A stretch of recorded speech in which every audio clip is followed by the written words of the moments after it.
Suara Pemuda. Pertanyaan saya sederhana Pak, sangat sederhana. Apakah Bapak-Bapak Kalau tadi kita membahas salah satu tuntutan dari teman-teman mahasiswa adalah tidak masuk dalam prolegnas prioritas, akhirnya bisa dimasukkan dan bisa disahkan. Suara Pemuda. Hanya di RKS.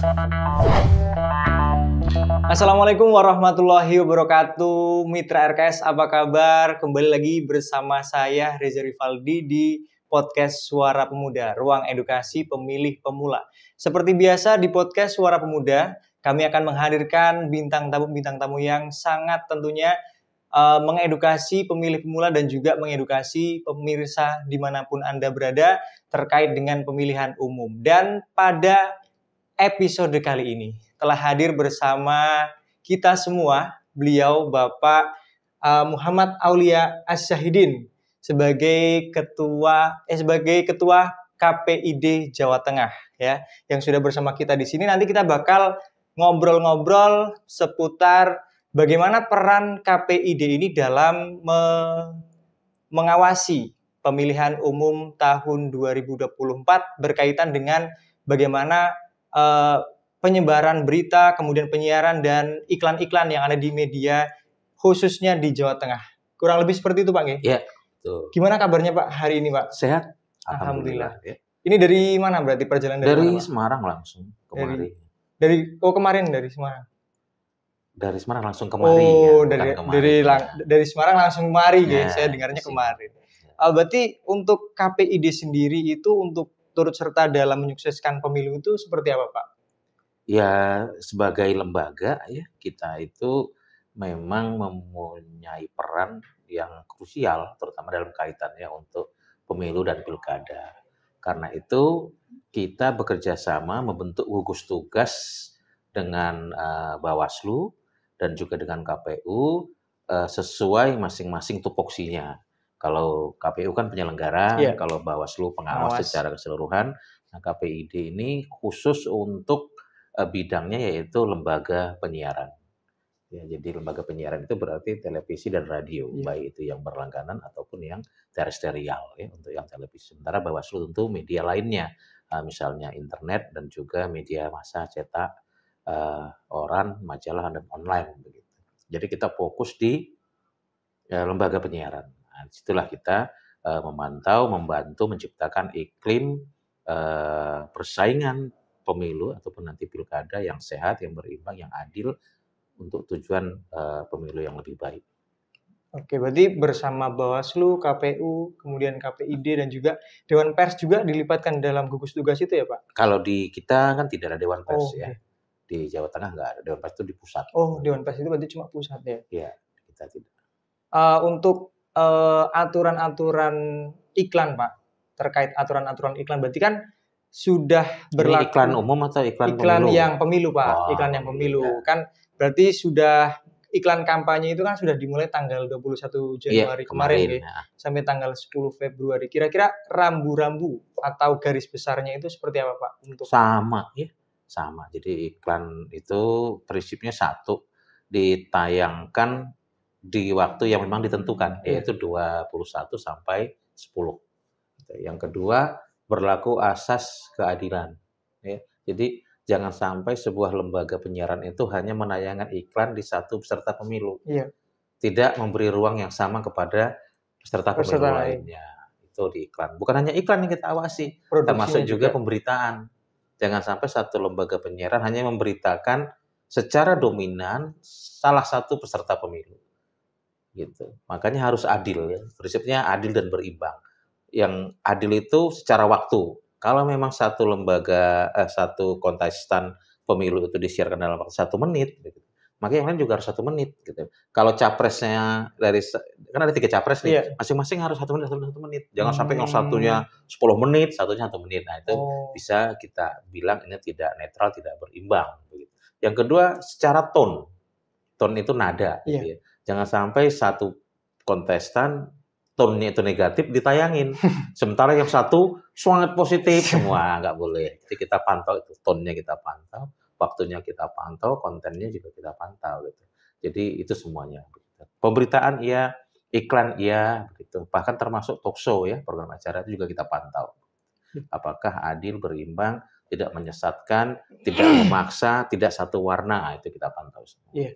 Mungkin terkait pengawasan ini Pak ya. Kan kalau LPPL itu kan berarti kan jangkauannya tidak sampai ke sana lah. Itu untuk KPID sendiri Tidak untuk sampai kemana? tidak misalkan kan berarti kan Pak Muhammad Aulia itu kan di Semarang. Sedangkan untuk LPPL itu kan mungkin untuk jangkauan siarannya tidak sampai ke Semarang. Nah, itu untuk memantaunya itu seperti apa Pak? Kita kan melibatkan masyarakat gitu ya. Iya. Jadi jangan dibayangkan lembaga penyiaran itu KPID ini nggak sampai nih begitu. Iya, gitu. Yang memantau itu justru peserta pemilu itu sendiri. Itu yang sangat memantau. Jadi kalau jenengan dari lembaga penyiaran itu dianggap merugikan satu pihak, udah rame itu pasti.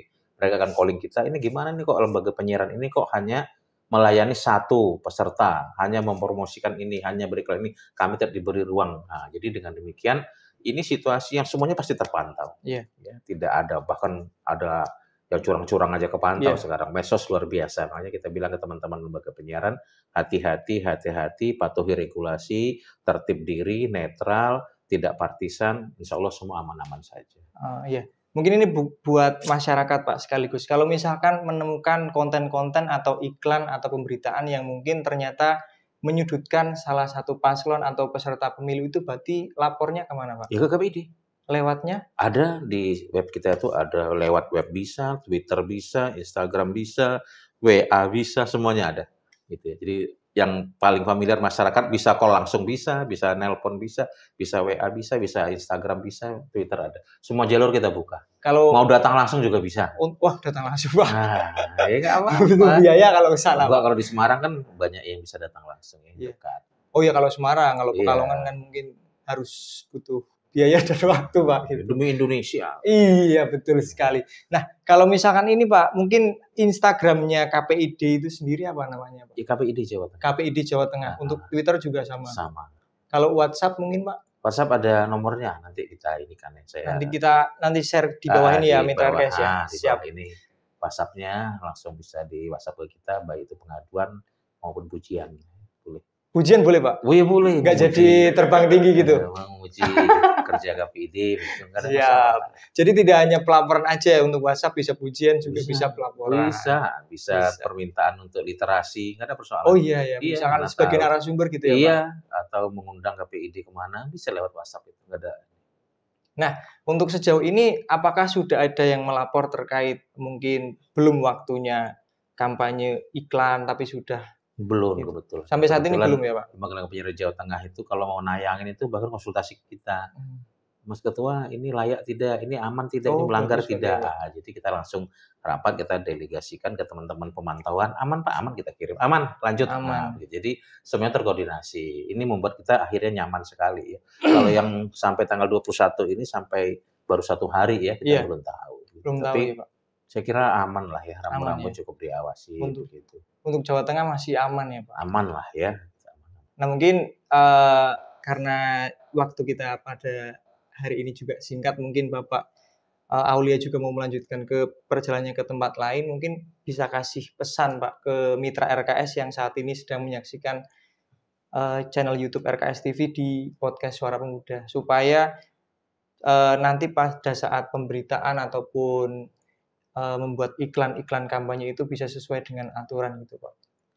Pemberitahuan ke masyarakat atau? Iya, masyarakat dan juga peserta pemilu gitu Pak. Oh ya, otomatis sudah paham ya kalau teman-teman peserta pemilu baik itu partai maupun caleg maupun DPD begitu sudah paham kondisi ini gitu ya. Cuman kita harapkan memang selalu ada celah dalam tiap aturan gitu.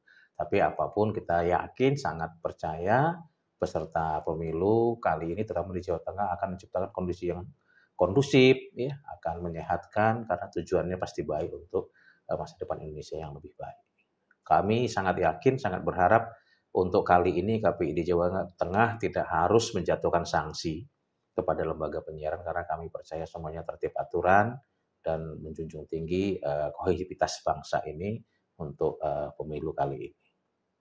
Baik, Mitra RKS, itu saja mungkin ya yang bisa kita bahas pada podcast Suara Pemuda episode kali ini bersama Ketua KPID Jawa Tengah. Dan tentunya jangan lupa pada tanggal 14 Februari nanti di tahun 2024 ini saya sampaikan supaya menggunakan hak suara Anda. Dan jangan sampai menyia-nyiakan hal itu karena golput bukan solusi.